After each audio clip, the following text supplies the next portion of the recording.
Welcome to JRM Sweeps. I have a Troy-built 17.5 horsepower riding lawnmower here. We're having some carburetor issues. Let me show you what I'm talking about.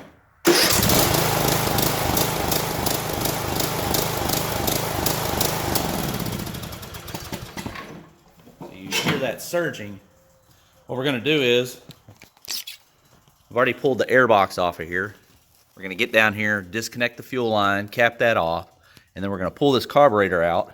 We're going to see if we can clean that carburetor up, see if that'll fix that surging problem. To remove the carburetor, we're going to have to remove this top plastic shield here. You'll look at the back of the lawnmower here, there are 2 bolts on the back. If you look right here, there are 2 on the front. We're going to remove those 4. You need to remove this guy here. We'll be able to pull this top cover off. That way we'll be able to slide the carburetor and the intake tube off of the motor itself, and then we can get into the carburetor. I've already disconnected it down here at the bottom, capped off the fuel line. I've already drained the gas and put new gas in it. That didn't work as well, so now we're just going to remove those 4 bolts and get to the carburetor. We have the 4 bolts removed. These were the 2 up front. These are the 2 towards the back, and you can see there's a difference in size. So I set these up. I just notated to myself, this is the front, this is the back, that's the little guy holding the intake tube in place. I'm going to go ahead and disconnect the spring mechanism on top of the carburetor. Okay, we're going to go ahead and disconnect this guy right here. I've already disconnected the breather tube in the back of the intake tube here. Go ahead and unbolt these guys, and then when we pull the carburetor off, we'll actually get to the throttle linkage here. Okay, we're going to go ahead and pull the intake tube off. We're going to set this guy aside. Okay, to pull the carburetor off, we're going to need to loosen these 2 guys here and here. Now to remove this back stud, what you need to do is just pull on the choke. It'll pull that flap in, give you a little easier range of motion here on getting this back stud out. Okay, we're ready to remove the rest of the linkage. Should be a little easier to do that here.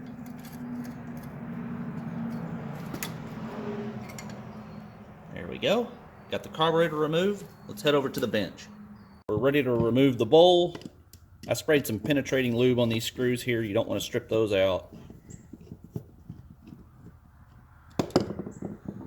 Set those aside. There's one more over here.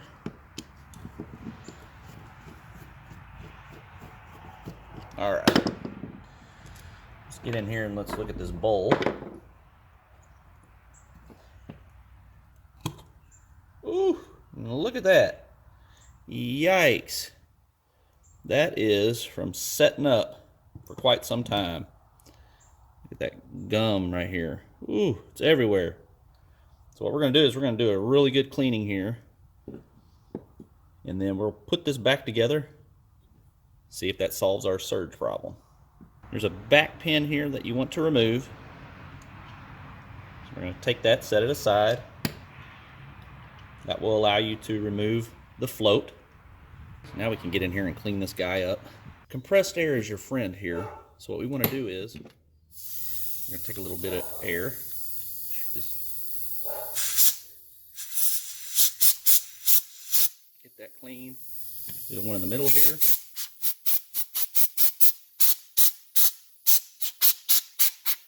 I'm just going to take the size here. We're just going to run it down, clean those jets up. Let's see if there's any gunk coming through there. And what you want to do is you want to make sure that you can see the tip. Let me see if you can see that here. See that tip goes all the way through. And then we'll just step it up one more size until we get that nice and clean. I am using a penetrating oil here to clean this carburetor up.